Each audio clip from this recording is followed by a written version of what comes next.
Radio Universidad de Chile presenta Tras las líneas. Conversaciones con Manuel Antonio Garretón, Premio Nacional de Ciencias Sociales. Un programa del Departamento de Sociología y Magíster en Ciencias Sociales de la Universidad de Chile. Muy buenas tardes.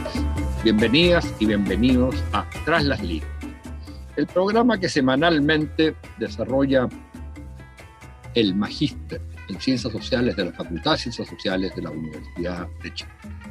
Como ustedes saben, están abiertas las inscripciones para la matrícula del próximo año de este Magíster y están todos entonces invitados e invitadas a ver la página en la cual pueden inscribirse o tener información, que es la página de la facultad, de la FACSO, la Facultad de Ciencias Sociales de la Universidad de Chile.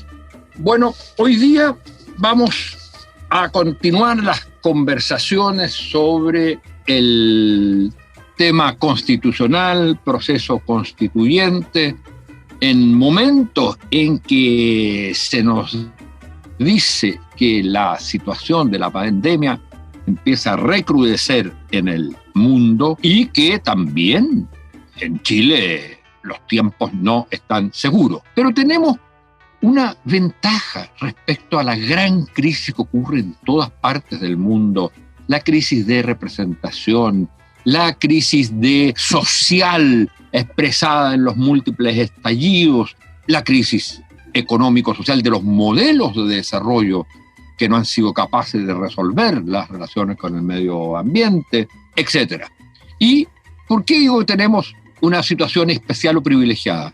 Porque a diferencia de los otros casos, que muchos de los problemas que tienen las sociedades los enfrentaron o los resolvieron, aunque parcialmente, anteriormente, a la salida de la pandemia, la pregunta que se hacen todos los países es, bueno, ¿qué tipo de sociedad? ¿Vamos a seguir siendo la misma sociedad, consumiendo exactamente igual, organizados de la misma manera? Y la verdad es que no hay proyectos en juego para el futuro. En el caso nuestro, como postergamos la solución de grandes problemas de contenido después de la transición, después de la recuperación democrática, como tuvimos un cierto éxito en ella, que después fue empañado por los descubrimientos que hacíamos, los redescubrimientos que hacíamos de aquello que era evidente, que eran las profundas desigualdades de la sociedad, el elitismo de la política y por lo tanto el rechazo de la gente a las instituciones, el estallido social obligó al mundo político a pensar una solución, una salida. Y esa salida fue la del que ya había sido planteada de alguna manera previamente por Michelle Bachelet, fue la salida a través del proceso constituyente. Y la pandemia vino a suspender esto y estamos a puertas de la campaña, del inicio de la campaña y del plebiscito inminente que va a dar, que va a desencadenar el proceso constituyente, que va a abrirlo. Y entonces la pregunta es, frente a esta oportunidad única en el mundo, además con esta particularidad de poder ser una asamblea o convención constitucional, como se le llame, paritaria de hombre y mujer, lo que es único en la historia, frente a eso, la pregunta es, bueno, por un lado, la importancia del plebiscito que exprese a una gran mayoría a favor del apruebo y al mismo tiempo de la convención constitucional. Pero después está también el problema de los contenidos, de qué se va a decidir en esa asamblea o convención constitucional. Y la cuestión es que, por un lado, todos sabemos que las constituciones tienen una parte dogmática en que tienen que definir los grandes principios por los cuales se va a organizar la sociedad, y por otro lado, tienen que definir lo que se llama la sala de máquinas, es decir, el conjunto orgánico de la división de poder y redistribución de poderes en el interior del Estado y en la sociedad. Y aquí se plantea el problema principal, que ya no estamos solo frente a un problema de instituciones del Estado. Ya no estamos solo frente al problema de la división de poderes, ni siquiera del problema de los partidos políticos. Estamos frente al problema de cuán legítimo es para la población las instituciones. Hay una crisis de la democracia representativa que es evidente, y nuestra posibilidad del proceso constituyente, al mismo tiempo que superar la Constitución y los contenidos de la Constitución heredada de Pinochet, tiene que proponer instituciones nuevas que aseguren la legitimidad de la política que hoy día está en crisis. Para conversar de esto, tenemos una muy especial invitada, que es Claudia Heinz, que pertenece a las nuevas generaciones, pero que ya no son una promesa, ya han cumplido la promesa de las ciencias sociales. Ella es cientista política, aunque su formación inicial fue periodismo. Estudió periodismo en una época difícil de la escuela de periodismo, y luego estudió ciencia política haciendo el doctorado en la New School, donde a mí me tocó justo un año antes que ella fuera a estudiar, a mí me tocó ser profesor. Bueno, y actualmente es profesora del Instituto de Asuntos Públicos de la Universidad de Chile, es especialista en los temas constitucionales, dirige la carrera de Ciencia Política y, no hay que olvidarse, fue una de las técnicas que estuvo en la redacción de la implementación del acuerdo de noviembre que sancionó el proceso constituyente. Tiene muchos artículos, un libro que se llama, que viene muy al caso de lo que vamos a conversar, ¿por qué necesitamos una nueva constitución? Claudia, muy bienvenida, muchas gracias por estar con nosotros y tienes la palabra para opinar. Bueno, muchas gracias Manuel Antonio por la invitación. Es un gusto estar aquí en la radio de la casa en realidad. Cuando yo llegué a Nueva York, efectivamente al doctorado en la New School, todavía había afiches que anunciaban conferencias del profesor Manuel Antonio Garretón, así que dije, pues llegué justo cuando se fue. Pero mira la suerte que tuviste. Pero lo que tú señalas, yo creo que es la clave de lo que está en juego hoy día en el proceso constituyente, porque es cierto que tenemos una opción de una salida institucional a la crisis política, a la crisis que desencadenó en el estallido, pero que había dado muchas señales de incapacidad en realidad de las instituciones políticas, de los partidos, de la vía electoral como la manera de canalizar las demandas sociales. Se había expresado ya en el movimiento Pingüino el 2006, en un enorme ciclo contencioso de movilizaciones, en realidad desde mediados de los 2000, con el surgimiento de movimientos sociales bastante organizados en temas como medio ambiente, salud, pensiones, la movilización feminista del 2018, los movimientos de las disidencias sexuales, el movimiento mapuche. O sea, ha habido una serie de movilizaciones contenciosas que yo creo que de alguna manera dan cuenta de la incapacidad que ha tenido la política electoral institucionalizada, que se supone que es la manera de canalizar el conflicto social para su transmisión a la esfera política y para la toma de decisiones que tengan legitimidad representando ese conflicto.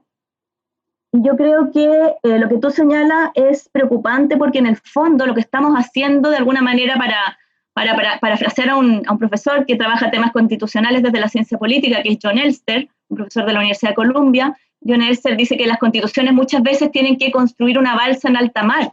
Estamos construyendo un barco en medio de un naufragio en alta mar, no en tierra firme. Y eso es porque, de alguna manera, son las propias instituciones que están siendo cuestionadas, es la propia institucionalidad política la que está, en cierta forma, liderando el proceso de reconfiguración institucional.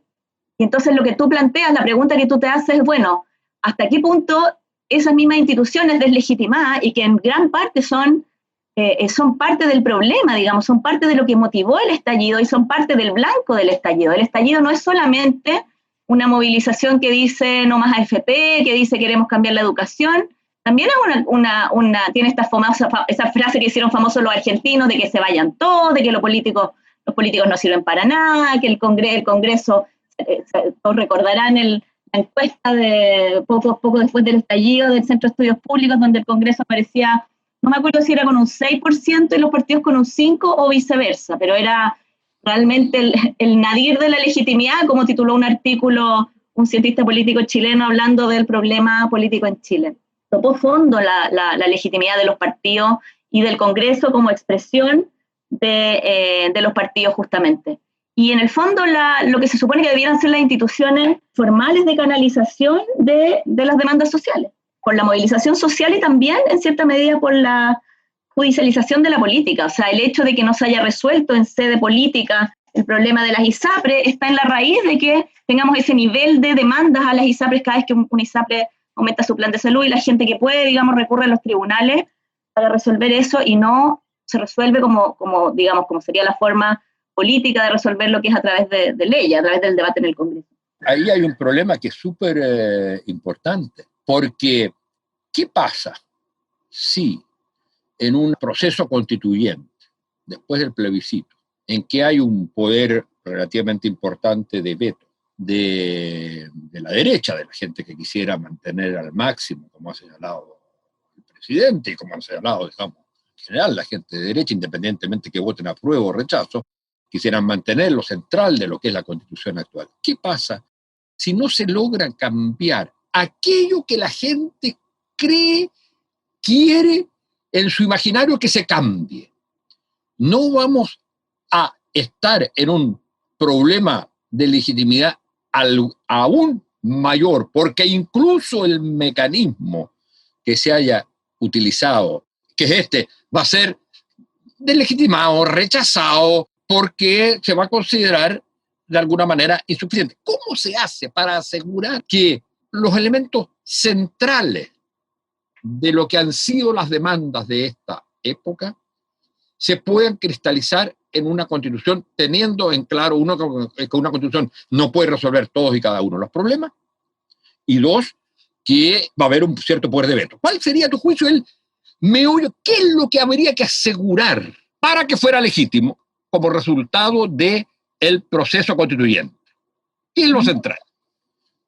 Bueno, yo ahí pienso que en realidad, respecto del tema del veto de la derecha, la diferencia que va a haber con el veto que ha tenido la derecha todo este tiempo, digamos, desde la transición a la democracia, es que el veto que va a tener la derecha para impedir que se aprueben normas por los 2/3 en la Convención Constitucional va a ser el mismo veto que va a tener la izquierda o el centro. O sea, si pensáramos en un electorado dividido en tres, con un tercio a la izquierda, un tercio al centro y un tercio a la derecha, que es como se ha analizado tradicionalmente y por cierto en el modelo de Arturo Valenzuela, la crisis de la democracia en Chile, si pensáramos en 3/3. Ese era el modelo Aníbal Pinto, ¿eh? Ese era el modelo Aníbal Pinto. Era un modelo muy anterior ese. No sabía yo. Claro, del desarrollo frustrado. No, en Chile es una economía difícil. Es que eso no lo conozco. Tiene un artículo fantástico, clásico, que se llama Economía y Relaciones Sociales en Chile, que es el capítulo que es un epílogo de ese libro. Bueno, el que hizo famoso los 3/3 después fue Valenzuela, así que voy a revisar si tiene copyright, porque yo el de Aníbal Pinto no lo conocía, conozco solo el desarrollo frustrado. Nadie tiene copyright de esas cosas. No, pero está bien. Pero yo creo que efectivamente el veto que va a tener la derecha ahora va a ser un veto legítimo, va a ser el mismo veto que va a tener la izquierda o el centro. Es muy distinto del veto que ha tenido hasta hoy día. Y por lo tanto, a mí me parece que ese veto no invalida las decisiones. ¿Sí? Es que el problema de fondo no es ese. Va a tener legitimidad legal, sin duda. Pero, ¿qué pasa si el resultado de los vetos mutuos hace que sea una constitución, digamos, relativamente decente, pero que no responda a las expectativas de lo que es este imaginario de que todo puede cambiar y que realmente las grandes demandas acumuladas se van a cumplir? Yo lo que te pregunto, porque yo saco la respuesta de algo que tú mismo insinuabas en un artículo. La única manera, si la Constitución no logra satisfacer la demanda concreta, es que asegure mecanismos de participación futura, institucionalidad, en que la gente sienta que va a intervenir de alguna manera en política. Yo pienso que ahí lo importante es que lo que podría generar un poco mayor legitimidad política en Chile, más que el producto, el contenido de la Constitución, es la capacidad de integrar sectores que han estado excluidos de la política. Y por eso creo yo que, por ejemplo, toda esta discusión que hay hoy día sobre los derechos sociales, que yo creo que es importante que estén en la Constitución, no es realmente el centro de lo que va a producir cambio al futuro. Lo que va a producir, yo creo, cambio social en Chile, con una nueva institucionalidad, es la capacidad política que se genere a partir de la nueva Constitución. Es decir, cuánto se empodere, cuánto se redistribuye el poder realmente. Y en ese sentido, todo lo que tú señalabas antes de la sala de máquinas, que es esta idea de Roberto Gargarella, que es un crítico de las reformas constitucionales en América Latina, porque él dice que en América Latina se ha ampliado mucho la Carta de Derechos y el progresismo constitucional latinoamericano se ha enfocado a ampliar derechos, pero no ha entrado con la misma fuerza a redistribuir poder, a lo que él llama la sala de máquinas, la parte orgánica. Y respecto de la redistribución de poder, también yo creo que tenemos una visión un poco corta y quizá un poco anclada en cómo se entendía la política hace algunas décadas y no en lo que está pasando hoy día.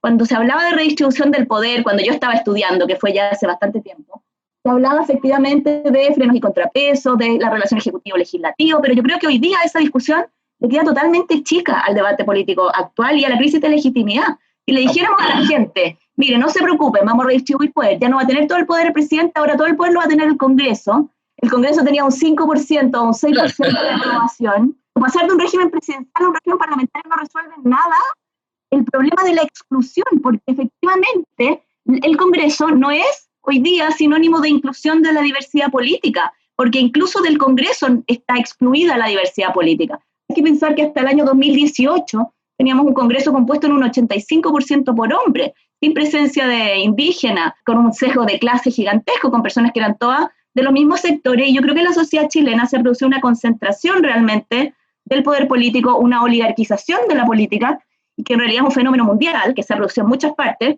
que ha desempoderado todavía más a la ciudadanía en su capacidad de incidir en la decisión política. Y yo creo que en Chile tenemos, como decía, ese problema que es un problema global de la crisis de la representación política y que en muchas partes ha llevado al surgimiento de liderazgos populistas, que al final terminan sintonizando mejor con las clases populares que las élites políticas de izquierda o de derecha. Pero además un problema adicional, que es el problema institucional, y en eso quería preguntarte a ti cómo lo ves, porque tú hiciste famoso el concepto de los enclaves de las dictaduras, y yo creo que en Chile tenemos un problema que es el problema de la crisis de legitimidad global, pero además un problema específico de enclave de la dictadura en la Constitución del 80, que es una constitución diseñada justamente para desempoderar a la ciudadanía y para desempoderar a los grupos sociales que empujan por redistribución. Y yo creo que es evidente la vinculación que hay entre redistribución política y redistribución económica. Y el movimiento social, yo creo, el estallido de octubre, cuando pide una nueva constitución, que es algo muy inusual, la gente cuando protesta en general protesta por cosas, no protesta por reformas políticas, protesta por salud, educación, seguridad. Pero aquí se está pidiendo además un cambio de reglas del juego. Y yo creo que cuando se pide un cambio de reglas del juego con esta fuerza, es porque la ciudadanía, la gente, todo el mundo, digamos, ha internalizado la relación que hay entre las cosas, es decir, entre la capacidad de obtener reformas que den mayor protección social y las reglas del juego, y que con estas reglas del juego es imposible producir redistribución en el ámbito económico. Eso sin duda es así, y de hecho yo diría que el principal, para volver a ese vocabulario, el principal enclave autoritario, es decir, el principal elemento propio de la dictadura militar o de un régimen autoritario presente en el régimen democrático, que es lo que llamábamos enclave autoritario, es el enclave institucional, que en este caso, en el caso chileno, no en los otros casos, es básicamente la Constitución, de lo cual se deriva todo. Pero yo te quería llevar a una cosa respecto de este problema, y es que yo creo que es evidente que el problema es no solo el del contenido en términos de las demandas, sino lo que tú llamabas el problema de la inclusión, pero yo no sé si la cuestión es de inclusión, porque ¿cómo incluyes? Incluyes a través, por un lado incluyes siendo un ciudadano social, es decir, gozando de todos los derechos y de todas las posibilidades en la vida, y que no haya unas profundas desigualdades. Pero eso sigue siendo, digamos, por decirlo así, inclusión de sectores a partir de los derechos individuales. Pero ¿cómo haces que si tú entregas o concedes o se construye la posibilidad de realizar la mayor parte de demanda, que la gente se siente representada. O sea, mi impresión es que tú puedes incluir sectores que han estado excluidos, pero ¿cómo los incluye? A través de un partido que los represente. No quieren ser representados por partidos. Entonces hay un problema que muy de fondo que tiene que ver con la época en general, que tiene que ver con cosas que los grandes teóricos en otras partes del mundo han analizado, que es una crisis de la democracia representativa más allá de lo malo que sea nuestra Constitución. Pero ¿hasta qué punto la democracia representativa te va a poder resolver eso? ¿Hasta qué punto una Constitución que realmente sea progresista, llamémosle socialdemócrata, que le dé un rol al Estado de garantía de los derechos y también del dominio de los bienes públicos? Todo eso tú lo cumples. ¿Cómo haces que la gente sienta que eso es su Constitución o que las instituciones políticas lo representan? Cuando tú misma señalabas, y es muy cierto, que la gente no le interesa que haya una repartición mayor entre el Parlamento y el presidente porque los rechazan a ambos. Entonces, ¿cómo se hace que sea legítimo? Es decir, no digo legítimo legal, legítimo es legalmente si se siguen las reglas. El problema es cómo se hace que haya, para usar a Max Weber, una legitimidad valórica. Es decir, que la gente diga, esto es lo que a mí me representa. Yo creo que tú tienes razón, que estamos como en una especie de cambio de época, y a mí me parece que la única forma de pensar alguna salida es resignificar el concepto de representación, empezar a entender la representación de una manera distinta. Hoy día, sobre todo cuando la derecha dice que las demandas, por ejemplo, por mecanismos de democracia directa o por otras formas de participación dañan la representación política, están entendiendo la representación como eso que Madison entendía por representación, como eso que se entendía la representación como la exclusión justamente del pueblo, como la depuración del pueblo en ciertos representantes que de alguna forma tomaban su lugar. Y en ese sentido yo creo que hay que empezar a entender la representación con más modestia. El representante no puede sentir que está ahí en vez de su representado, sino que tiene que mantener un vínculo permanente con el representado. Hay varios teóricos de la representación política. Bueno, hay una corriente que viene de los años 60 que buscaba simplemente reemplazar la idea de democracia representativa por democracia participativa. Pero yo creo que eso tiene bastantes problemas, porque la participación no representativa puede tener connotaciones bastante poco democráticas y también puede ser complicada para generar deliberación pública. Yo lo que creo es que hay que pensar formas originales de entender los tres componentes de la democracia como interrelacionados, son la representación, la participación y la deliberación. No, yo le agregaría un cuarto que yo creo que el estallido mostró. Uh-huh. ¿Y qué es lo que hizo que el The Economist, o no me acuerdo cuál de las instituciones, dijera que Chile pasó de ser una semidemocracia a una democracia avanzada, que es lo que yo llamaría la democracia expresiva, que no es ni deliberativa ni participativa, es la democracia en las calles. Es esa, y digamos, si eso no lo tienes, digamos, ninguna de las otras tres, hoy día la parte de democracia expresiva, lo que significa, a mi juicio, soy muy crítico de eso, pero lo que significa para la gente el sentir que puede decir cualquier cosa a través de las redes y tener la ilusión de que eso significa algo. Bueno, hoy día ese es un componente.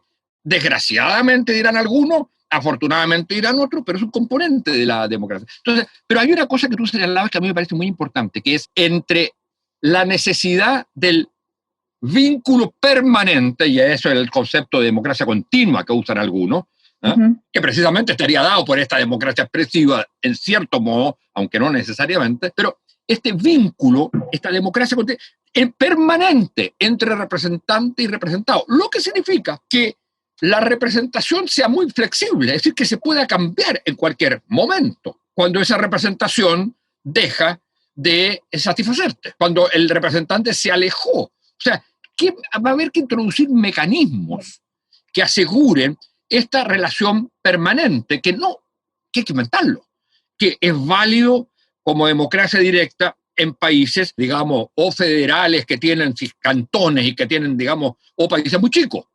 Ahí tú tienes, pero el problema es que no tenemos instituciones, Chile no ha tenido nunca instituciones que aseguren que la representación sea realmente representativa y que pueda ser como cuestionada, legitimada y al mismo tiempo cuestionada por la gente en el día a día. Hay dos cuestiones que me gustaría como retomar de lo que tú dices. Primero, el tema de la expresión. Yo creo que es cierto que es un componente muy importante de la democracia hoy día.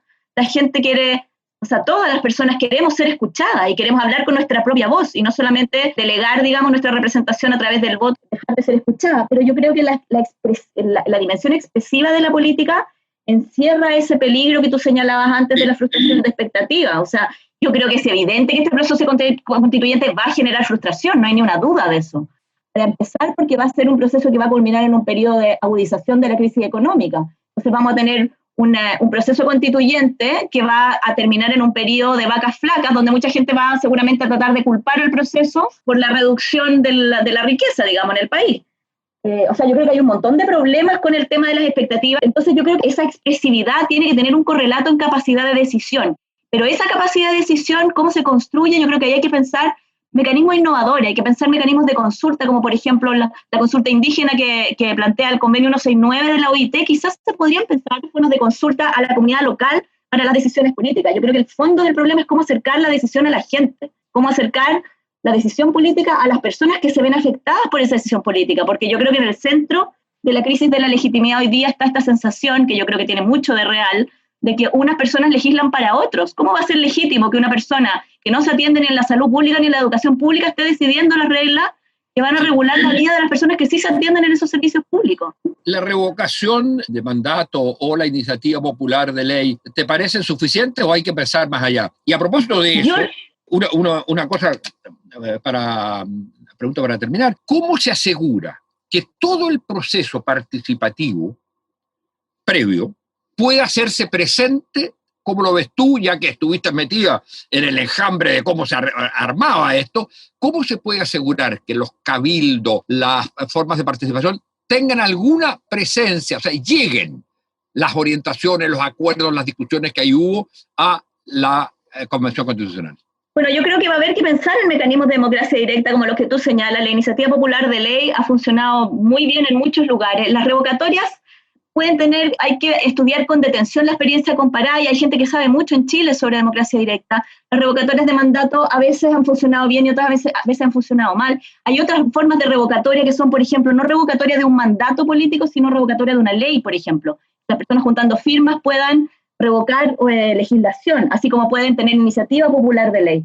Yo creo que va a haber que pensar, pero quería ahí aprovechar eso de apuntar lo que quería señalar antes, que es el tema de la deliberación. Yo creo que los mecanismos de democracia directa encierran el peligro de ser demasiado dicotómicos. Cuando a uno le preguntan sí o no, no hay capacidad de debatir. Y eso se relaciona con lo que tú preguntabas antes sobre, o sea, lo que comentabas sobre, bueno, cómo se va a incluir toda esta participación, toda esta expresividad, digamos, política que ha habido en los cabildos que se autoconvocaron después del estallido y la participación que hubo en el proceso de Bachelet, etcétera. Toda esta ansia de participación política y de discusión constitucional que se ha visto en la ciudadanía, ¿cómo va a estar eso presente en la convención? Yo creo que la convención tiene que entenderse como un órgano que transmita su deliberación al resto de la ciudadanía. Tiene que ser un órgano abierto, tiene que ser el polo opuesto de las reformas del 2005. Las reformas del Lago se hicieron a puerta cerrada, se negociaron entre dos grupos, claro, eso hace más fácil la negociación, pero esa es la causa, en parte al menos, de que no haya sido visto por nadie como una nueva constitución, ¿no? Particularmente por los actores que sí estuvieron involucrados, que se cuenta con los dedos de una mano, digamos, y esta era una nueva constitución. Bueno, si nadie de nosotros participó, si a nadie de nosotros nos preguntó sobre esa reforma, ¿cómo vamos a sentir que esta es nuestra constitución? Entonces yo creo que lo importante ahora es generar un proceso de deliberación pública que tiene que incorporar elementos de capacidad decisoria, o sea, de consulta, digamos, y también una apertura muy grande, por ejemplo, a los grupos organizados que han trabajado los temas que se van a discutir en la Constitución, que se han visto afectados, por ejemplo, por la escasez hídrica o por las zonas de sacrificio medioambiental, etcétera. Esas personas que han sido activas y los otros grupos organizados, digamos, de la sociedad civil, tienen que tener voz y tienen que tener capacidad de incidencia en la Convención Constitucional. Y ahí yo creo que es súper importante, primero, quiénes sean electas o electos a la Convención, o sea, quiénes sean las personas que vayan a la Convención, y en segundo lugar, cuáles sean las reglas que establezca la propia Convención para su funcionamiento y de qué forma va a escuchar y va a recoger y se va a reunir con la ciudadanía para que el debate constitucional sea claramente un debate abierto y no cerrado. Bueno, tenemos que terminar. Una cosa muy importante es esto último que tú señalabas, en el sentido que se trata de un proceso social. No es solo el mecanismo del plebiscito, el mecanismo de la Asamblea o la Convención Constitucional y el plebiscito de salida.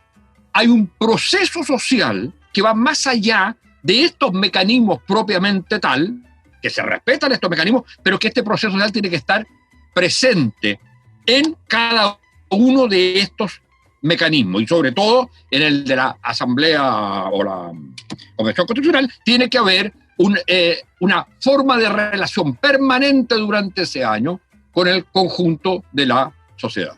Bueno, muchas gracias, Claudia, por esta conversación, y señoras y señores auditores y auditoras, será hasta el próximo martes. Muchas gracias, Claudia, por tu presencia en este programa. Muchas gracias por la invitación. Radio Universidad de Chile presentó Tras las líneas.